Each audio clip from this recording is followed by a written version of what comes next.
Despierta, musa mía, del profundo letargo en que sumida yaces por el dolor, musa del duelo. Modera tu quebranto, inspiración benigna pide al cielo, y desde esta mansión de luto y llanto anuncia con acento lamentable una desgracia inmensa, irreparable. Un crimen sin segundo, ingratitud nefanda, qué escándalo y horror será del mundo. Un eco triste repite por doquier, murió por tales, y todo es duelo, indignación y susto, y todo anuncio de futuros males.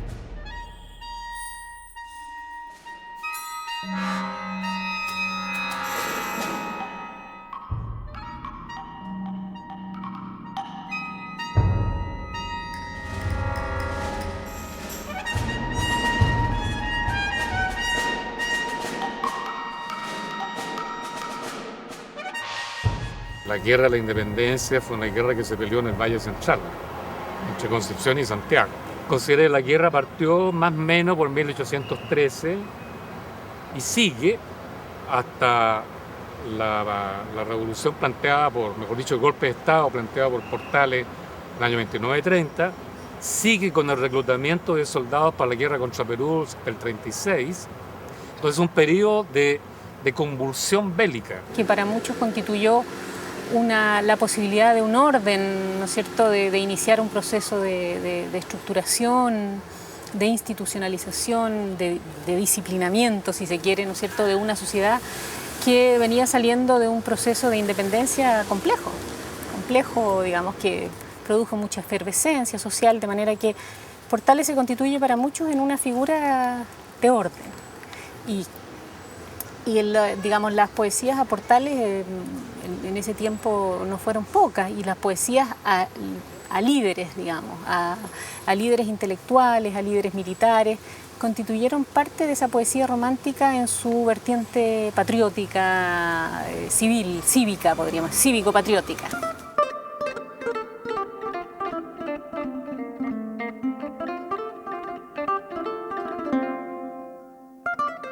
En el periodo del romanticismo, precisamente, con el movimiento literario de 1842, con Lastarria liderando ese proyecto intelectual,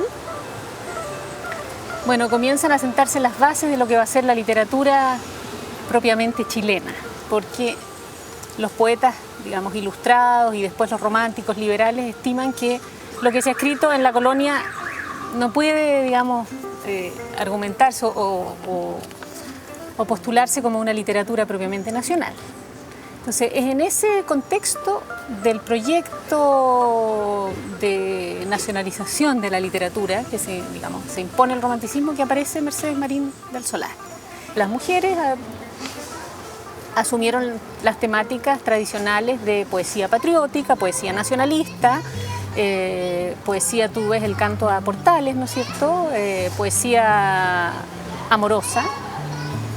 Yo no hablaría todavía de poesía erótica, hablaría de poesía amorosa muy tradicional, poesía maternal, o sea, la poesía que daba cuenta de las mujeres en los roles tradicionales que no incomodaban, digamos, a la costumbre de la época.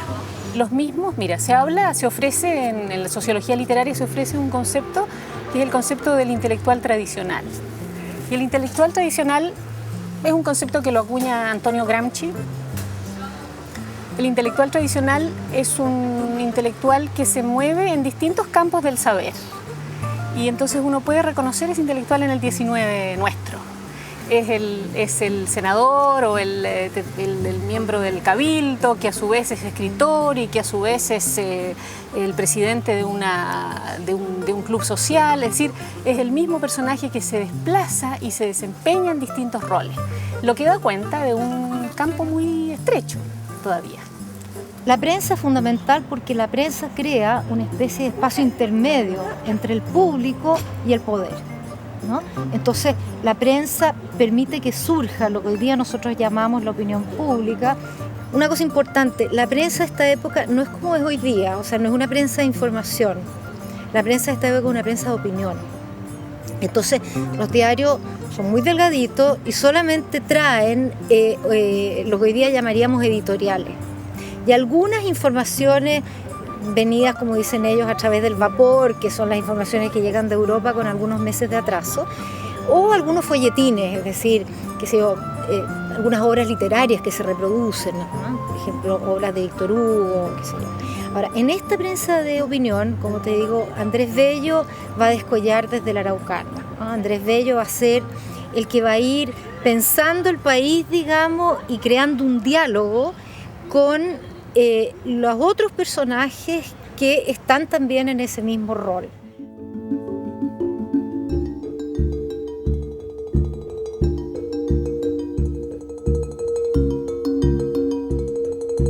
El contenido de la República, esencialmente, digamos, es la inclusión, ¿no? O sea, es la división de poderes, ¿verdad? Por supuesto, pero es la oposición a un gobierno arbitrario y, por lo tanto, supone eso la participación del mayor número de personas posible.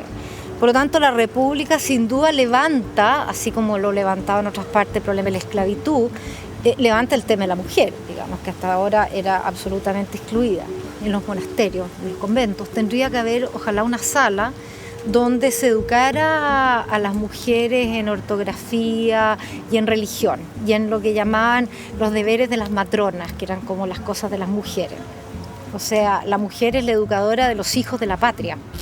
Y en ese sentido es importante que eduque bien a los hijos de la patria, aunque no sea directamente en función de la educación de ella, digamos. Hubo un momento que yo creo que fue relativamente importante en esto y que fue una polémica que desarrolló en el diario El Siglo un personaje liberal que se llamaba Juan Nepomuceno Espejo, que sacó un artículo diciendo que las mujeres tenían que ser educadas en lo que se llamaban las profesiones liberales. O sea, no había ninguna razón por la cual los hombres estudiaran geometría o aritmética o lo que fuera y que las mujeres tuvieran que quedar fuera de este tipo de estudios, ¿no? Lo que se llamaba la educación también científica, ¿no? A la cual por supuesto la mujer no accedía. Ahora, ¿por qué? No es porque él considerara que las mujeres, digamos, ojalá fueran profesionales y entraran a la universidad y desarrollaran las funciones que nosotros pensamos hoy día que una mujer desarrolla, sino que por este concepto, digamos, de que la mujer, en la medida en que fuera mejor educada y a poder ser mejor madre de los hijos de la patria, pero también que era como la expectativa un poco más liberal de esa generación, la idea de que las mujeres también dejaran de vivir, como decía en este artículo, me acuerdo, empolvadas en la religión de los abuelos, decían, ¿no? Acuérdate que esta generación está un poco tratando de que la Iglesia no tenga la misma injerencia que ha tenido tradicionalmente sobre el Estado. Las mujeres, por supuesto, eran siempre un baluarte de defensa de la Iglesia. Por lo tanto, la expectativa de ellos era que, educando a la mujer en la profesora científica, la mujer iba a convertirse en un agente secularizador, por así decir, o laicizador.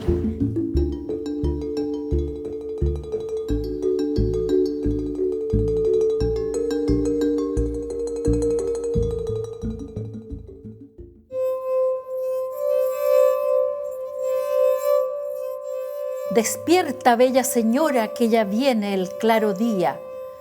Escucha la melodía de la avecilla cantora. Trina con tanta alegría el ruiseñor en la rama. Y tú, dejando la cama, escucha la melodía. Al fin, paloma amorosa, con eco de mi garganta, el canto de quien te canta en tu corazón reposa.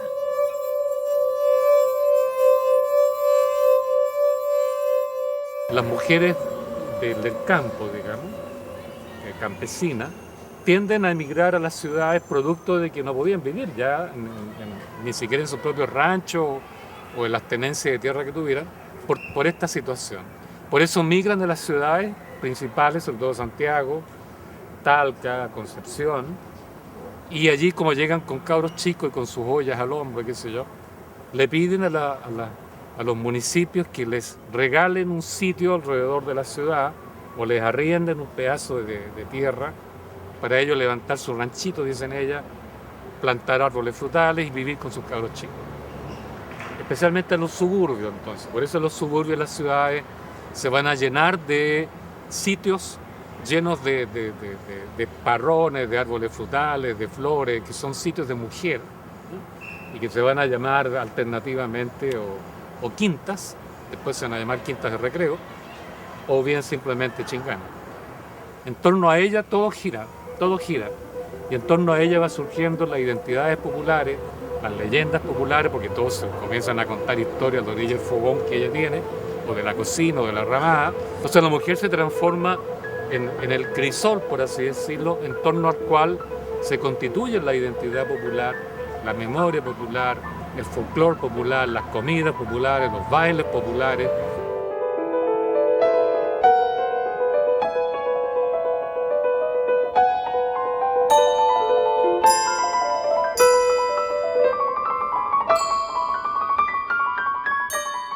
Entonces, esta Rosa, según lo que ella misma dice en una décima, ella es campesina. Viene de un lugar que se llama San Vicente de Tahuatahua, y luego se encuentra con este poeta popular que es Daniel Meneses, que después es su marido, o como dice Silva Castro, está mancebada, decía él, porque no lo reconocía en este matrimonio. Imagínense el horror, esta Rosa Araneda, ¿no? Poeta, metía poetas en oficio de hombre, no eran casados, y ahí empieza esta producción de esta Rosa Araneda, ¿no? Y ella empieza a enterarse mucho de qué pasa con política y opinaba de todo. Se cometieron muchas injusticias, ¿no? Está la matanza de Locaña, con Connie Placilla, y una serie de abusos, como nunca falta. Y entonces ella enfurecida escribía contra Balmaceda. Pero pasa, Balmaceda, bueno, después se muere, viene y el gobierno que viene todavía es peor.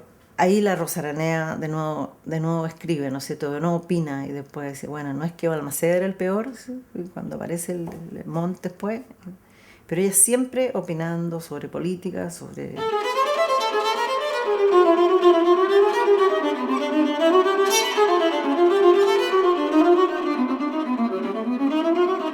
Y esta mujer tan aguerrida, tan peleadora, porque era muy peleadora, por ejemplo, si uno lee los versos que ella le manda a sus contrarios, había poetas que la criticaban a ella, primero que la criticaban que ella no hacía los versos, o de que era una entrometida en ese oficio, y ella les contestaba de forma muy brava.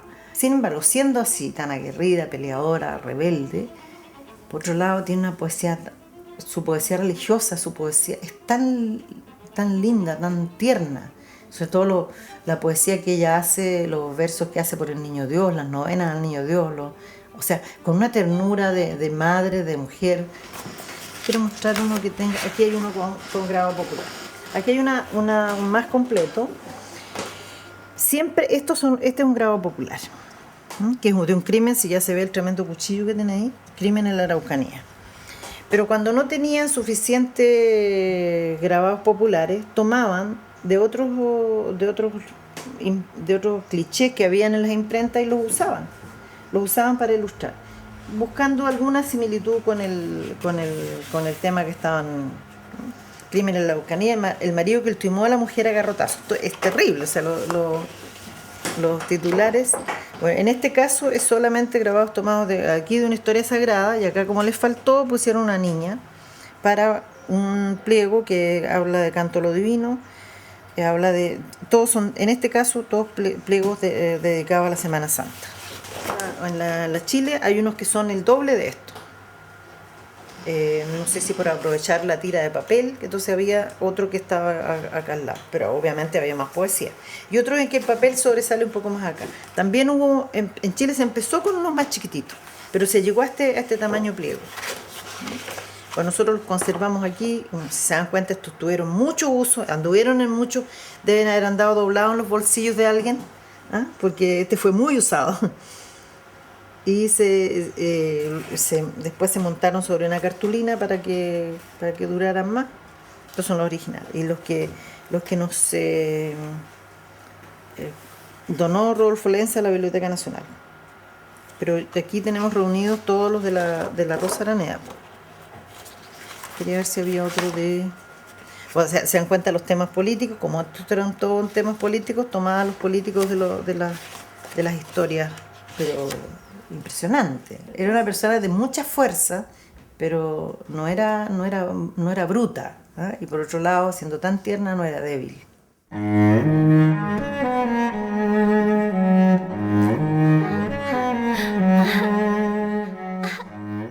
Por último, la conciencia ya en Chile se ha acabado y solamente ha quedado la impiedad y la inclemencia. Mueren hoy los pobres de hambre en la noche y en el día. Por si acaso antes me muero, daré a saber sin demora.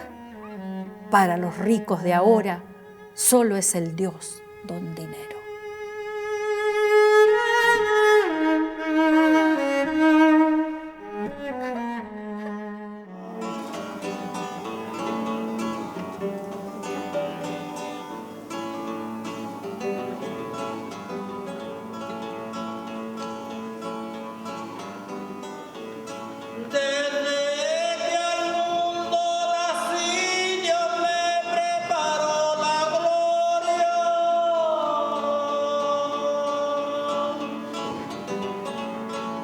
Las raíces culturales son de un pueblo identidad, cristalina claridad como el sol en los trigales, con sus trinos vegetales sobre la espiga bailando, riqueza fertilizando con perfumes de violeta, así nació este poeta, sobre décimas volando.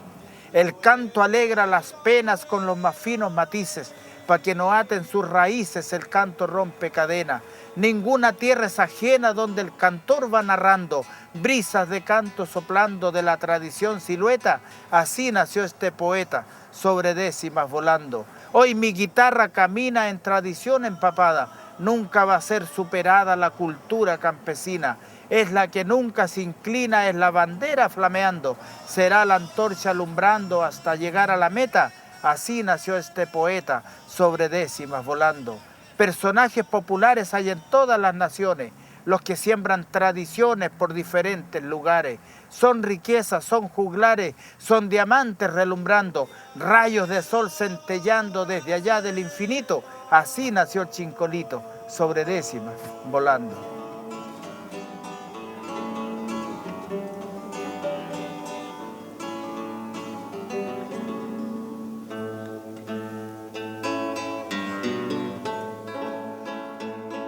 Ahora, el tema de la lira popular, o lo que llamamos lira popular, es la poesía impresa en pliego, que eso también es un fenómeno que empieza por supuesto en Europa, o que también se le llamó pliegos de ciego.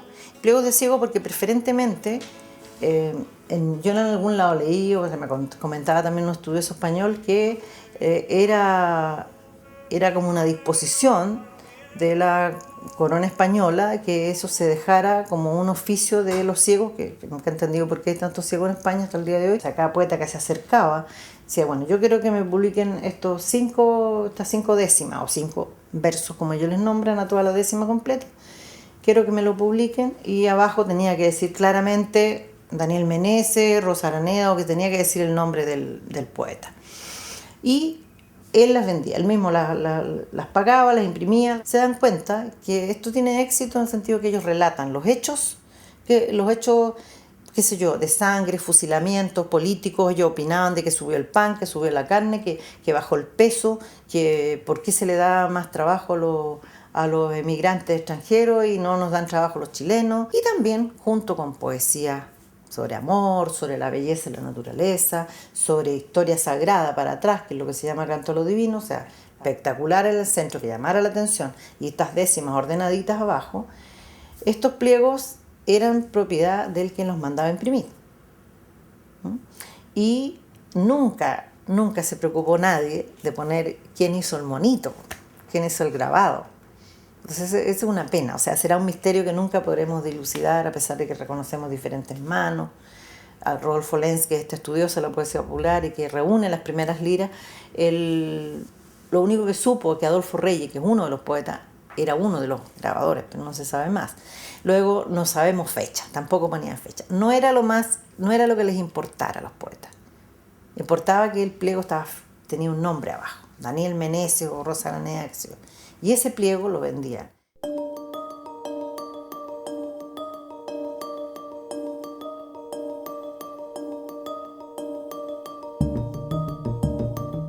y todos muy jóvenes, y todos rubios, y todos altos de ojos azules. Entonces esta gente trae otra cultura, porque no son católicos, son protestantes, son presbiterianos, son lo que sea, y son vendedores. Por tanto, a ellos les interesa vender, y la mayoría de las cosas que vendían, telas, sedas, perfumes, ¿te fijas?, eran para la mujer. Entonces ellos, al vender sus mercaderías, van cambiando, como quien dice, el vestuario y la moda, que es el periodo en que ellos comienzan a emanciparse, entre comillas, de la vieja cultura colonial, de los vestidos negros, del velo negro, de rezar el rosario, una cultura muy simple donde ella ocupaba un lugar secundario. Más bien es la madre, los niños, la que se encarga de los rezos, el que enseña el catecismo. Entonces la mujer, sin moverse de su casa, la mujer de clase alta, se va transformando de una mujer arrinconada en la sala donde se celebraban los ágates, en la reina de un salón. Porque la nueva sociedad, que comenzó a ser regida por las mercancías y el lujo francés, exige vida de salón. Y la vida de salón te exige conversación universal. Y quien maneja la conversación en los salones tiene que ser una mujer. Por eso no tenía necesidad de ser política, porque ella manejaba la opinión desde su salón. Entonces influía en los generales, influía en los políticos, que eran sus parientes, influía en la iglesia, influía por todos lados a través de sus parientes. Como toda explicación siempre es parcial, ¿no es cierto? Yo hago desde ciertas lecturas, desde ciertas preferencias. Yo creo que más importante que Mercedes Marín del Solar es Rosario Rego.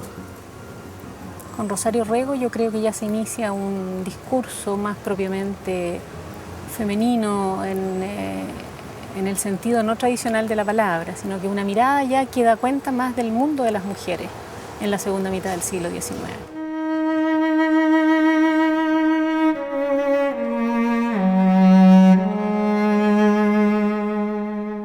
La noche era oscura, precisamente a propósito para hacer resaltar la multitud de luces o luminarias que adornaban los edificios. No se encontraba una casa, un balcón que no ostentase brillante hilera de farolillos de formas y colores caprichosos. La enseña simpática de la República, pendiente de su asta piramidal, se elevaba sobre cada casa, inclinándose con gracioso abandono y acariciando en sus ondulaciones las murallas de esa ciudad, antes esclava, ahora libre a la sombra del pabellón tricolor. Todo este conjunto da un aspecto brillante, encantador a la ciudad de Santiago, de ordinario tan seria y fría.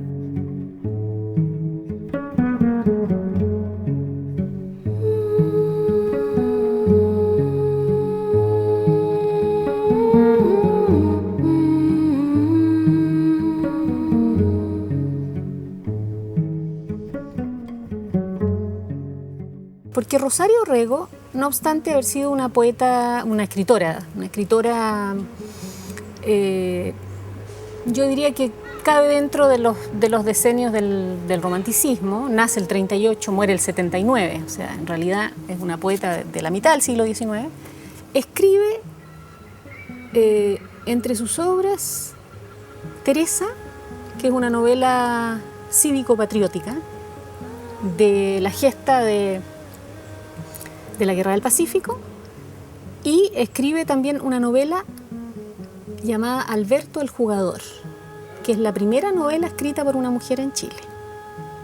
Por eso te digo que desde mi punto de vista tiene una importancia, una relevancia mayor, y estas novelas fueron, acogidas mínimamente por la crítica, pero tuvieron alguna acogida crítica. Sin embargo, en esa recepción crítica, por razones históricas, los críticos no dieron cuenta de una cierta mirada propiamente de mujer, yo diría que hasta de un cierto incipiente feminismo en Rosario Rego.